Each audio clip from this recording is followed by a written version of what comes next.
आपस्तम्भमहर्षिणं सविनयं नत्वा तदुक्तान् श्रुति प्रोक्तान् मानवश्रेयसे च विविधान् धर्मान् ब्रवीम्यादरात्। श्रुत्वा तान् चिराच्चरन्तु सुधियो प्रेम्णा च मुक्तिप्रदान् सर्वे प्राप्तस्वकीयमुत्तमजनिं सार्थक्ययन्तो बुधाः। ओम स्वस्ति श्री गणेशाय नमः। नमः आपस्तंभाय महर्षये। ఆపస్తంభ మహర్షుల వారు రచించిన ఆపస్తంభ ధర్మ సూత్రాలను వింటూ ఉన్నాం. ప్రథమ ప్రశ్నలోని 5వ పటలం 16వ ఖండికలో 2వ సూత్రాన్ని విన్నాం. ఆచమనానికి సంబంధించినటువంటి విధానాన్ని చెప్పుతూ ఉన్నాడు. ఏ కర్మను మనం ఆరంభం చేసినా గాని శుద్ధి కొరకై మొట్టమొదట ఆచమనాన్ని చేస్తూ ఉంటాము. ఆ ఆచమన విధానం ఏమిటి, ఏ ఏ సందర్భాల్లో ఆచమనాన్ని చేయాలి, ఆచమనం చేసే సమయంలో నీళ్లు ఏ విధంగా ఉండాలి మొదలైనటువంటి విషయాలన్నీ కూడా క్రమంగా చెప్పుతూ ఉన్నారు ఆపస్తంభ మహర్షుల వారు. గడిచిన 2వ సూత్రంలో ఆసీన స్థిరాచామేతు హృదయంగమాభిరద్భి అన్నారు. నిలబడి ఆచమనం చేయడానికి వీల్లేదు, కూర్చొని ఆచమనాన్ని చేయాలి. ఆ కూర్చునేటువంటి విధానం కూడా ఎట్లా అనంటే 2 మోకాళ్ల సందులో కుడి చేయిలో ఎడమ చేయితో నీళ్లు పోసుకొని ఆ నీళ్లు కూడా మినుపగింజ మునిగేంత ఉంటూ ఉండగా నురగలు లేనటువంటి వేడిగానటువంటి నీళ్లను ఆచమనం చేయాలి అనేటువంటి విషయాన్ని చెప్పినాడు. ఈ ఆచమనం అయిన తర్వాత 3వ సూత్రంలో త్రిరోష్ఠౌ పరిమృజేతు, పెదవిని బొటన వేలుతో 3 సార్లు తుడవాలి అన్నాడు. 4వ సూత్రంలో ద్విరిత్యేకే, 3 పర్యాయాలు కాదు, 3 సార్లు కాదు, 2 మార్లు మాత్రమే అని కొంతమంది అంటారు. కింది పెదవిని పై పెదవిని బొటన వేలుతో తుడవాలి. సకృదుపస్పృశేత్ 5వ సూత్రం. మధ్యమాభి తిసృభి అంగుళీభి, ఈ చూపుడు వేలు, మధ్యవేలు, అనామిక ఈ 3టితో ముఖాన్ని ముట్టుకోవాలి. ఆచమనం అయిన తర్వాత ఈ ఓష్ఠ పరిమార్జనం కాగానే 3 వేళ్లతో సకృదుపస్పృశేతు ఒకసారి ముట్టుకోవాలి. కొంతమంది ఏమంటారు, 6వ సూత్రంలో చెబుతున్నారు ఆపస్తంభుల వారు, ద్విరిత్యేకే 2 సార్లు ముట్టుకోవాలి అని. ఈ విధంగా ఆచమనం అయిన తర్వాత ఈ విధానాలను చెప్పుతూ 7వ సూత్రంలో దక్షిణేన పాణిన సవ్యం ప్రోక్ష్య పాదౌ శిరః ఇంద్రియాణి ఉపస్పృశేత్ చక్షుషి నాసికే శ్రోత్రే ఇతి అని. ఆచమనం చేసిన తర్వాత ఆచమనాంగమైనటువంటి విధానాలన్నింటినీ కూడా ఈ సూత్రంలో చెప్పుతూ ఉన్నారు.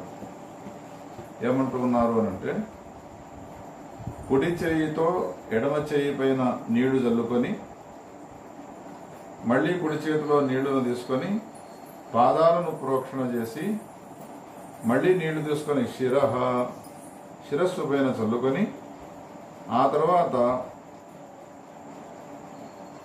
ఇంద్రియాల యొక్క స్పర్శను చేయాలి అన్నారు. ఇంద్రియాల యొక్క స్పర్శను ఎట్లా చేయాలి అనేటువంటి విషయాన్ని మనకి ఈ సూత్రంలో చెబుతున్నారు. హరదత్తాచార్యుల వారు వ్యాఖ్యానం చేస్తూ దాన్ని మనకు విపులంగా వివరించినారు.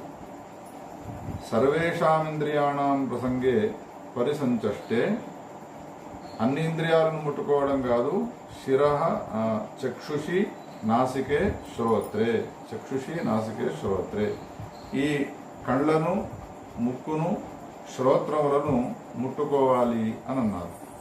ముట్టుకునేప్పుడు కూడా విధానం ఉన్నది అని హరదత్తాచార్యుల వారు చెబుతున్నారు. ఎట్లా అంటే అంగుష్ట అనామికాభ్యాం చక్షుషి. చక్షుషి నాసికే శ్రోత్రే అన్నాడు కాబట్టి కళ్ళను ముట్టుకునే సమయంలో అనామిక అంగుష్ఠలు పెట్టుకొని 2 కళ్ళను ముట్టుకోవాలి. చక్షుషి. నాసికే అన్నప్పుడు చూపుడు వేలును అంగుష్ఠము, దీనితో ముక్కును ముట్టుకోవాలి. నాసికే కుడి ముక్కు, తర్వాత ఎడమ ముక్కు. ఆ తర్వాత అంగుష్ఠ కనిష్ఠికాభ్యాం శ్రోత్రే అని. ఈ విధంగా ఆ శరీరంలో ఉన్నటువంటి అంగములను స్పృశించే సమయంలో కూడా ఏ వేలుతో ముట్టుకోవాలి అనేటువంటి విషయాన్ని ఈ సూత్రంలో మనకు తెలియజేసినారు ఆపస్తంభ మహర్షుల వారు. అథాప ఉపస్పృశేతు 8వ సూత్రము. ఇంద్రియ స్పర్శ అయిన తర్వాత చేతిలో నీళ్లు తీసుకొని ఉపస్పర్శనం చేయాలి. నీళ్లను అటు ఇటు రాచుకోవాలి 2 చేతులకు కూడా. ఈ 8వ సూత్రంలో నీళ్లను ముట్టుకోవడం ఉపస్పర్శనాన్ని గురించి చెప్పిన తర్వాత 9వ సూత్రంలో భోక్ష్యమాణస్తు ప్రయతోపి ద్విరాచామేత్ ద్విఃపరిమృజేత్ సకృదుపస్పృశేత్ అని విధించినాడు.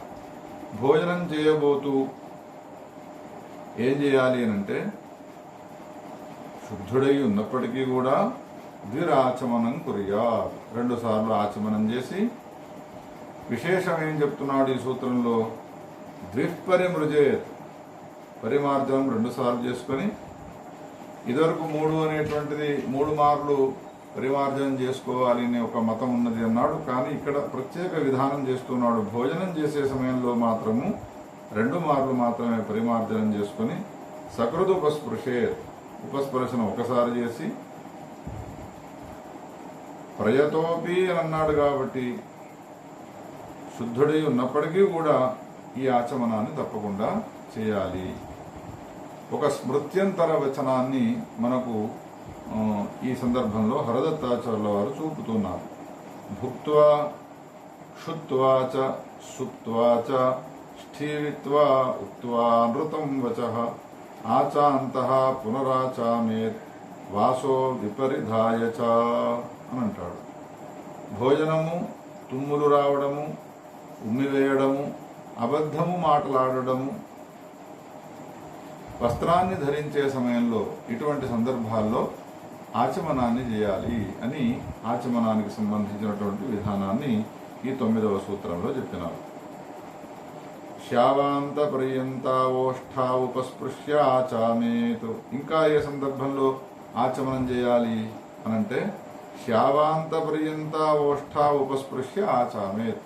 శావాంతములైనటువంటి ఓష్ఠములను ముట్టుకున్న తర్వాత ఆచమనం చేయాలి. శావాంతము అనంటే అలోమక ప్రదేశ శ్యావ తస్యాంత సలోమక తత్పర్యంతావోష్ఠ ఉపస్పృశ్య ఆచామే అని.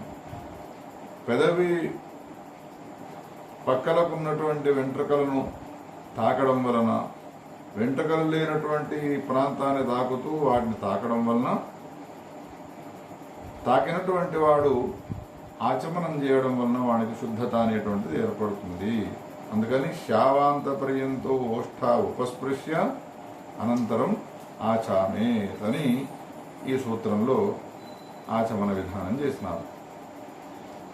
11వ సూత్రంలో న శ్మశ్రుభిరుచ్ఛిష్టో భవత్యంతరాస్యే సద్భిర్యావన్న హస్తేనోపస్పృశతి. వెంట్రుకలు బాగా పెరిగినాయి ముఖం పైన, పెదవులపై నుండి నోట్లోకి వెళ్లుతున్నాయి వెంట్రుకలు. అప్పుడు వానికి ఉచ్ఛిష్టం అనేటువంటిది ఉండదు, అపవిత్రత అనేటువంటిది ఉండదు. ఎప్పుడు ఉచ్ఛిష్టత అపవిత్రత అనంటే హస్తేన ఉపస్పృశతి యావత్, చేయితో ముట్టుకున్నాడు అనంటే అపవిత్రత అనేటువంటిది ఏర్పడుతుంది. ఉపస్పర్శనేతు ఉచ్ఛిష్టో భవతి. అందుకని ఉపస్పర్శనం చేసిన తర్వాత ఆచమనాన్ని చేయాలి అన్నాడు. ఆచమనం ఏ ఏ సందర్భాల్లో చేయాలనేటువంటి విషయాన్ని ఈ సూత్రముల ద్వారా మనకు చెబుతున్నారు. ఇంకోటి 12వ సూత్రంలో య ఆస్యాద్ బిందవః పతంత ఉపలభ్యంతే తే శ్వాచమనం విహితం. మాట్లాడుతూ ఉంటాడనుకోండి, ఎవరితోనైనా మాట్లాడుతున్న సమయంలో నోటి నుండి తుంపర్లు పడుతూ ఉంటాయి. అటువంటి సందర్భంలో తప్పకుండా ఆచమనం చేయాలి. నోటి నుండి తుంపర్లు పడడం కూడా అపవిత్రతకు సంకేతమై ఉన్నది కాబట్టి పవిత్రుడు కావడం కోసమై తప్పకుండా ఆచమనాన్ని చేయాలి. భాషమాణస్య ఆస్యాత్ పతంతో ఏ లాలాబిందవః ఉపలభ్యంతే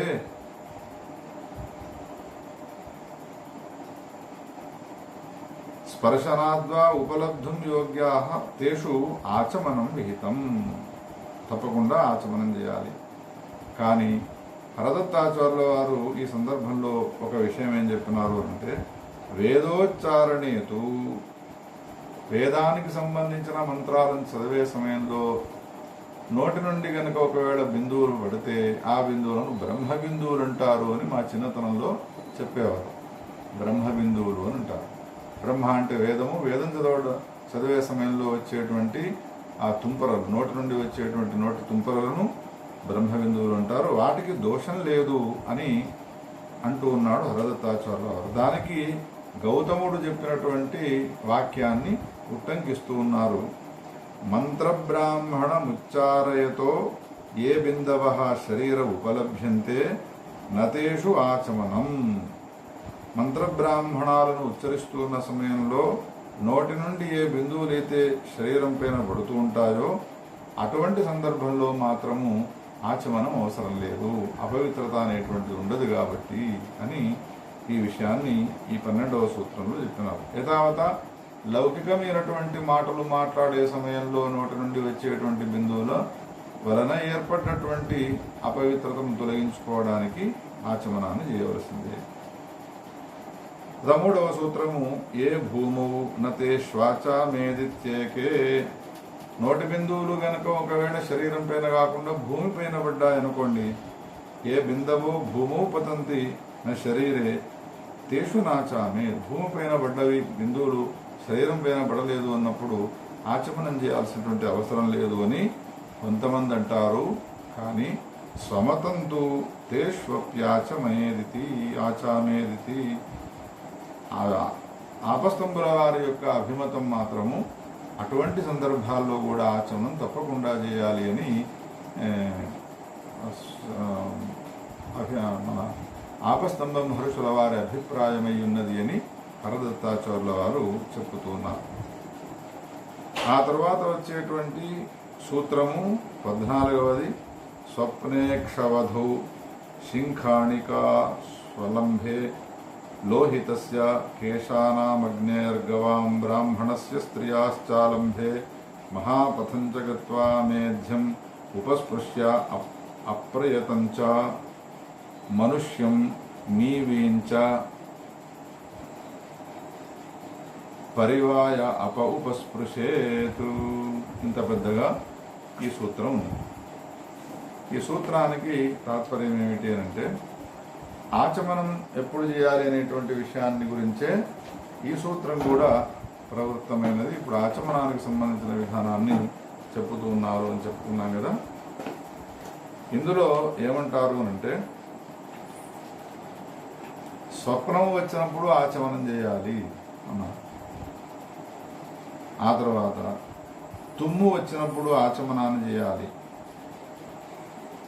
ఆ జలుబు చేయడం వలన ముక్కు నుండి మన భాషలో చీమిడి అని అంటారు, అది కారుతున్న సమయంలో కూడా ఆచమనం, నాసికాంబలం అని అంటారు, ఆచమనం చేయాలి. కండ్ల నుండి నీళ్లు గారినప్పుడు ఆచమనం చేయాలి. ఒకవేళ నాసారంధ్రం నుండి వచ్చేటువంటి ఆ నాసికాంబలాన్ని కానీ నేత్రాల నుండి వచ్చేటువంటి నీళ్ళను కానీ ముట్టుకున్నప్పుడు ఆచమనం చేయాలి అని కొంతమంది అంటారు. శరీరంలో వచ్చినటువంటి శరీరం నుండి వచ్చినటువంటి ఏ నెత్తురు ఉన్నదో ఆ నెత్తురును ముట్టుకున్నప్పుడు, ఆ తర్వాత శిరోగతములైనటువంటి వెంట్రుకలు నేలపైన పడ్డ వాటిని ముట్టుకున్నప్పుడు,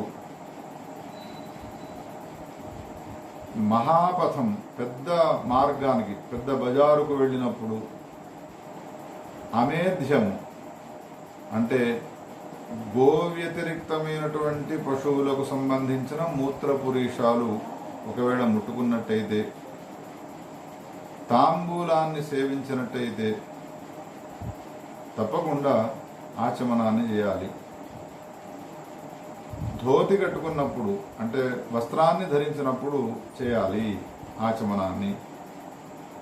ఈ చెప్పినటువంటివి ఏవైతే ఉన్నాయో స్వప్నము, తర్వాత తుమ్మడము, నాసికామలము, చక్షుల నుండి గారేటువంటి నీటి జలము మొదలైనటువంటి ఏవైతే ఉన్నాయో వీటిల్లో కొన్నిటికి స్నానము విహితమై ఉన్నది, కొన్ని కేవలం నీళ్లను ముట్టుకుంటే సరిపోయేటువంటి శుద్ధత కలిగించేటువంటి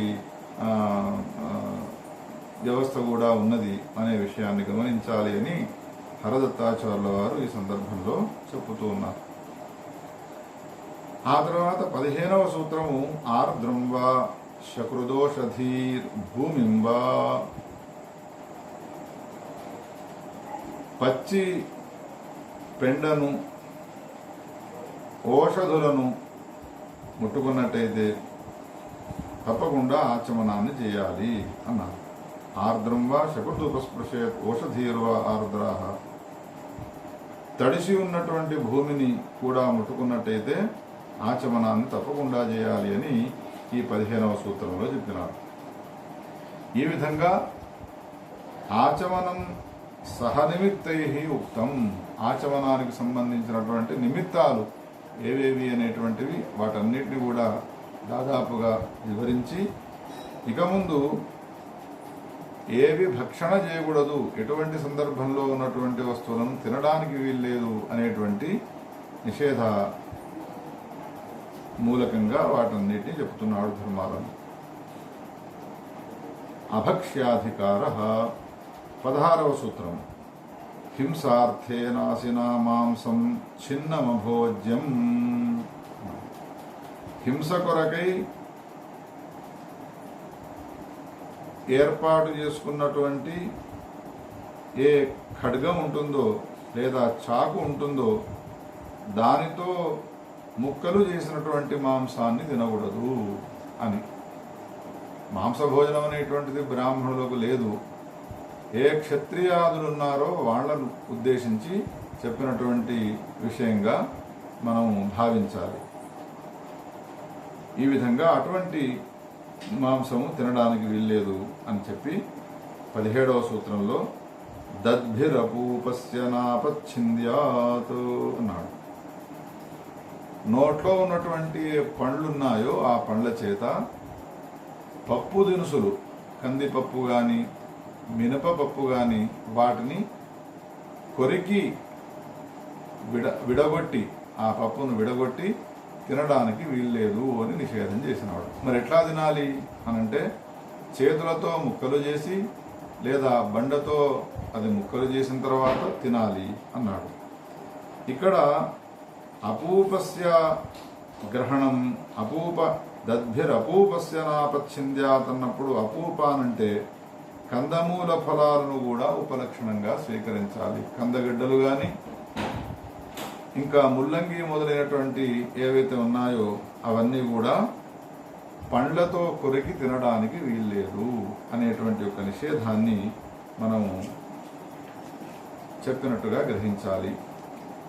18వ సూత్రంలో యస్య కులే మ్రియేత నత్రా నిర్దిశే భోక్తవ్యం, ఎవని వంశంలోనైనా మరణం జరిగినది, మరణించిన తర్వాత ఆ ఇంటిలో ఆశౌచం ఉంటుంది, మృతాశౌచము 10 రోజుల వరకు, అటువంటి ఇంటిలో కూడా భోజనం చేయడానికి వీల్లేదు. ఒకవేళ సపిండులు గారు వాళ్ళు అసపిండు లేనటువంటి వాళ్ళ ఇంటిలో అస్సలు మృత ఇంటిలో మృత ఏ ఇంటిలోనైతే మరణం సంభవించినదో అటువంటి ఇంటిలో ఆశౌచ నివృత్తి అయ్యేంత వరకు ఆహారాన్ని సేవించడానికి వీల్లేదు అనేటువంటి నిషేధాన్ని ఈ 18వ సూత్రంలో చేస్తున్నారు.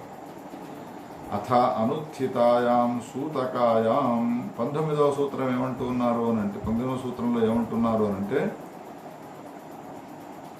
ప్రసవించినటువంటి బాలెంత, ఆమెకు ఎంతవరకైతే సూతక నివృత్తి కాదో అటువంటి ఇంటిలో కూడా భోజనాన్ని చేయడానికి వీల్లేదు. మరణించిన వారింటిలో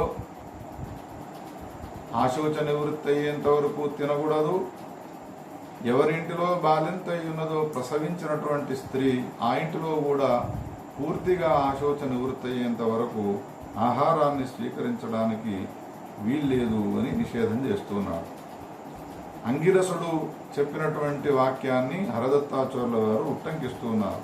సూతకే శావ ఆశోచేతు అస్థి సంచయనాత్పరం. సూతకము మొదలైనటువంటి వాటిల్లో అస్థి సంచయనాదులు ఏవైతే ఉన్నాయో అవన్నీ కూడా జరిగి ఆశోచ నివృత్తి పూర్తయిన తర్వాత మాత్రమే ఆహారాన్ని స్వీకరించాలి, అంతవరకు తీసుకోవడానికి లేదు అని ఎక్కడెక్కడ ఆహార నిషేధం ఉన్నది, ఎటువంటి ఆహారాన్ని స్వీకరించకూడదు అనేటువంటి విషయాలు ఈ సందర్భంలో సూత్రాల్లో తెలియజేస్తున్నారు. 20వ సూత్రము అంతశ్యవేచ అన్నాడు. గ్రామంలో గనక ఒకవేళ మరణించినటువంటి శవం ఉన్నట్టయితే ఆ గ్రామంలో కూడా భోజనం చేయడానికి వీల్లేదు. యావత్ గ్రామాన్ నిర్హ్రియతే శవః తావత్ తత్ర నభోక్తవ్యం. ఒకవేళ గ్రామంలో గనక 100 ఇండ్ల కన్నా ఎక్కువగా ఉన్నాయి అంటే వాడ కాకుండా ఉన్నప్పుడు తప్పకుండా భోజన నిషేధం అనేటువంటిది లేదు అనే విషయాన్ని గమనించాలి అని ఈ విధంగా అంతశ్శవేచ అనేటువంటి సూత్రంలో తెలియజేస్తున్నారు. 21వ సూత్రము అప్రయతోపహతమన్నమప్రయతం నత్వభోజ్యం. అప్రయతోపహతమన్నం అప్రయతం నత్వభోజ్యం. అశుచిగా ఉన్నటువంటి వాడు ఒకవేళ మనం తినేటువంటి అన్నాన్ని ముట్టుకున్నాడు అని అంటే ఆ అన్నాన్ని ఉపహతం స్పృష్టం అప్రయతం భవతి. ఉపహతం స్పృష్టం అప్రయతం భవతి. మనం వండుకున్నటువంటి వంటను గనక ఒకవేళ అశుచిగా ఉన్నటువంటి వాడు ముట్టుకున్నాడు అని అంటే అది అశుచి అవుతుంది, కానీ అశుద్ధము మాత్రము కాదు, అభోజ్యము మాత్రము కాదు అన్నాడు. అదెట్లా? అశుచి అయినది అభోజ్యం ఎందుకు కాదు? అప్రయతోపహతమన్నం అప్రయతం నత్వభోజ్యం. దానికి పరిహారం చేసి అశుచి అయినటువంటి వాడు అన్నాన్ని ముట్టుకున్న తర్వాత ఆ అన్నాన్ని తినేందుకు ఒక ఉపాయం ఉన్నది అని హరదత్తాచార్యుల వారు చెబుతూ ఉన్నారు. అద్భిః ప్రోక్షితం భస్మనా మృదావా సంస్పృష్టం వాచాచ ప్రశస్తం ప్రయతం భవతి భోజ్యంచ. నీళ్లతో ప్రోక్షణ చేయడము, భస్మను దానికి తొలగించడము ఆ పాత్రకు, అన్న పాత్రకు, లేదా మృదావా సంస్పృశం మట్టితో ముట్టుకోవడము, లేదా ఈ అన్నము ప్రశస్తమైనది అని ఒక అనుష్ఠాత లేదా మంచి సదాచార సంపన్నుడు అనడం వలన అది భోజ్యమే అవుతుంది, కానీ అది అపవిత్రమైనది కాబట్టి అది అభోజ్యము అని చెప్పడానికి వీల్లేదు. అభోజ్యం ఏది మరి అనంటే ఉల్లిగడ్డ, వెల్లిపాయ మొదలైనటువంటి ఏవైతే ఉన్నాయో అవి అభోజ్యములే అనే విషయాన్ని ఈ సూత్రానికి వ్యాఖ్యానం చేస్తూ హరదత్తాచార్యుల వారు మనకు తెలియజేస్తున్నారు. అప్రయతేనతు శూద్రేణ ఉపహృతం అభోజ్యం. 22వ సూత్రం ఇది. అప్రయతేనతు శూద్రేణ ఉపహృతం ఆనీతం అన్నం నభోజ్యం స్పృష్టం అస్పృష్టం చ స్పృష్టమేవేత్యన్యే. అస్మిన్ హి సూత్రే శూద్రేణ ఆహృతం యదన్నం వర్తతే తాదృశం అన్నమపి అభోజ్యం భవతి, భోక్తుం యోగ్యం నభవతి ఇది జ్ఞాతవ్యం అని అభోజ్యానికి సంబంధించినటువంటి అన్నాలను గురించి తెలియజేస్తూ ఉన్నాడు. 23వ సూత్రంలో ఇంకో విశేషమైనటువంటి మాట చెప్తున్నాడు. ఎటువంటి అన్నాన్ని తినకూడదు అని అంటే, యస్మింశ్చాన్నే కేశ స్యాత్, ఏ అన్నంలోనైతే వెంట్రుక ఉంటుందో ఆ అన్నాన్ని తినడానికి వీల్లేదు అన్నాడు. ఇది సూత్రానికి సామాన్యమైనటువంటి అర్థమైతే, హరదత్తాచార్యుల వారు ఈ సూత్రానికి విశేషమైన వ్యాఖ్యానం చేసినారు. అన్నం వండే సమయంలో సామాన్యంగా బియ్యాన్ని గడిగి అన్నం వండుతారు, పొయ్యి పైన పెట్టి వారుస్తారు, తర్వాత అన్నాన్ని వడ్డిస్తూ ఉంటారు. ఒకవేళ ఆ వండే ఆరంభ సమయంలోనే కడుగుతూ ఉన్నప్పుడే వెంట్రుక ఉన్నది, అన్నంతో సహా అది కూడా అందులో ఉండి ఉన్నది, ఏతచ్చ పాకదశాయామేవ పతితేన కేశేన సహాయత్ పక్వమన్నం తద్విషయం. అన్నంలో గనక ఒకవేళ వెంట్రుక కనబడితే ఆ అన్నాన్ని తినకూడదు అనేటువంటి నిషేధం ఈ సూత్రము ద్వారా చెప్పినారో, అది వంట ప్రారంభం నుండి వెంట్రుక ఉన్నప్పటి అటువంటి అన్నములో వెంట్రుక కనబడ్డప్పుడు మాత్రమే ఈ నిషేధాన్ని స్వీకరించాలి అని గ్రహించండి అన్నారు.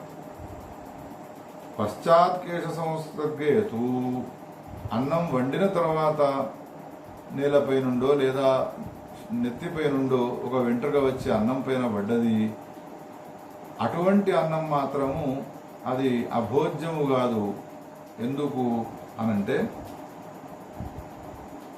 దానికి సంస్కారము ద్వారా భోజ్యత్వాన్ని చేయవచ్చు, తినేందుకు యోగ్యతను కల్పించవచ్చును. ఎట్లా అనంటే, ఘృత ప్రక్షేపాదిన అన్నారు. నెయ్యిని వేయడం వలన అది సంస్కృతం అవుతుంది, భోజ్యత్వం కూడా దానికి ఏర్పడుతుంది అని స్మృత్యంతరంలో చెప్పబడ్డది. ఈ ఆచారము సామాన్యంగా మన ప్రాంతాల్లో కనబడుతూనే ఉన్నది. అన్యద్వామేధ్యం అన్నారు 24వ సూత్రంలో. అన్యద్వామేధ్యం నఖాది యస్మిన్నన్నే స్యాత్ తదప్యభోజ్యం. అన్నంలో కనుక ఒకవేళ గోర్లు ఉన్నాయి, అప్పుడు కూడా అటువంటి అన్నాన్ని తినడానికి వీల్లేదు. బోధాయనుడు ఈ విషయాన్ని చెప్పినాడు, దాన్ని ఉట్టంకించినాడు హరదత్తాచార్యుల వారు. కేశ కీట నఖ రోమాకు పురీషాణి దృష్ట్వా తావన్మాత్రమన్నముద్ధృత్య శేషం భోజ్యమితి. వెంట్రుకలు కానీ పురుగులు కానీ లేదా గోర్లు కానీ ఎలుకలకు సంబంధించినటువంటి గొద్దెలు కానీ ఒకవేళ అన్నంలో ఉంటే అంత మందము ఆ అన్నాన్ని తొలగించి మిగతా అన్నాన్ని తినాలి. ఆ మందం ఒక పిరిగెడు అన్నాన్ని తీసి, ఆ ప్రాంతంలో ఉన్నటువంటి అన్నాన్ని తీసి మిగతా అన్నాన్ని స్వీకరించవచ్చును అని ఈ విధంగా అంగిరసుడు వశిష్ఠుడు చెప్పినటువంటి వాక్యాలను ఉట్టంకించినారు. అమేధ్యైరవమృష్టం,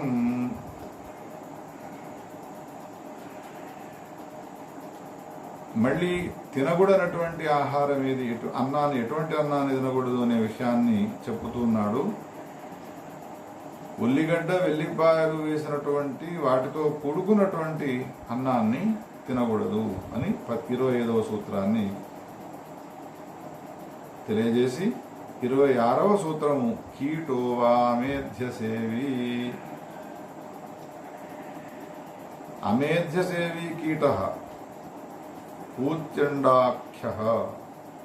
అమేధ్యాన్ని స్వీకరించేటువంటి ఏ కీటం ఉన్నదో ఆ కీటము గనుక ఒకవేళ అన్నంలో వచ్చినట్టయితే అటువంటి అన్నాన్ని అసలే తినడానికి వీల్లేదు. 27వ సూత్రం మూషికలాంగం వా. మూషికల,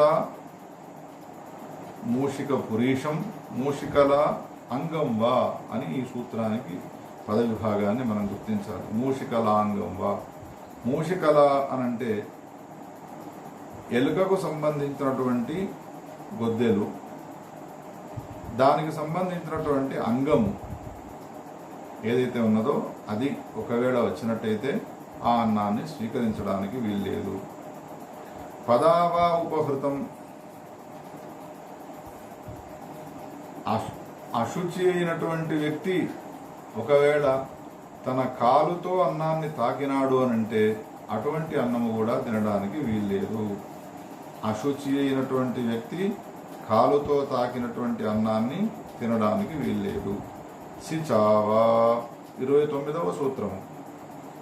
సిచావా అంటే సిక్ అంటే వస్త్రానికి సంబంధించినటువంటి అంచు, వస్త్రానికి సంబంధించిన అంచు కనుక ఒకవేళ తినే అన్నానికి తాకినది అంటే అటువంటి అన్నాన్ని తినడానికి వీల్లేదు అని 29వ సూత్రంలో చెప్పి 30వ సూత్రంలో ఏమంటారు ఆపస్తంభుల వారు అంటే శునావా అపపాత్రేణవా దృష్టం, కుక్క చూసినటువంటి అన్నాన్ని తినడానికి వీల్లేదు. శునావా అపపాత్రేణవా, ఎవడైతే పతితుడైనటువంటి వాడు చండాలుడైనటువంటి వాడు ఉన్నాడో అటువంటి వాడు లేదా కుక్క ఇటువంటి వాళ్ళు చూసినటువంటి అన్నాన్ని తినడానికి వీల్లేదు. నతే పాత్రే భోక్తుం లభంతే. ఇంత నిషేధాలుంటూ ఉండగా ఈనాటి కాలంలో పరిస్థితి ఎట్లా ఉన్నదో మనం గుర్తించాలి. కుక్కలను పెంచుకునేటువంటి సంస్కృతి మనది కాదు, ఆవులను పెంచుకోవలసినటువంటి ఒక సంస్కృతి మనది. కుక్కలు ఇంట్లో సంచారం చేస్తూ ఉంటాయి, కుక్కలను పక్కన పెట్టుకొని తినేటువంటి వాళ్ళు ఈనాడు ఉన్నారు అంటే ఎంత దుఃఖకరమైనటువంటి విషయం. ధర్మము ఏ విధంగా మారిపోతూ ఉన్నది అనే విషయాన్ని మనం గమనించాలి. సిచావా ఉపహృతం, అన్నాన్ని ఒకచోట వండి వస్త్రంలో అన్నాన్ని కట్టుకొని తీసుకువచ్చినారనుకోండి, అటువంటి అన్నాన్ని కూడా తినడానికి వీల్లేదు. దాస్యావానక్తమాహృతం 32వ సూత్రంలో ఏమన్నారు అంటే దాసియ రాత్రిపూట అన్నాన్ని తీసుకుని వచ్చినది అంటే అటువంటి అన్నాన్ని కూడా తినడానికి వీల్లేదు అని ఈ విధంగా అనేక నిషేధాలు. ఎటువంటి అన్నాన్ని ఆచమనానికి సంబంధించినటువంటి విషయాన్ని తెలియజేసిన తర్వాత ఎటువంటివి అభోజ్యములై ఉన్నాయి, తినకూడనటువంటి పదార్థాలు ఏవి అనేటువంటి విషయాలన్నిటి కూడా చెప్పి ఇంకా అనేక నిమిత్తాలను తినకూడనటువంటి వాటికి ఇది తినడానికి వీల్లేదు అని చెప్పేటువంటి అనేక విషయాలను ముందటి ఖండికలో చెబుతారు. ఈ సూత్రముతో 16వ ఖండిక సమాప్తమైనది. 17వ ఖండికను వచ్చే భాగంలో మనం విన్నాం. మహాదేవ.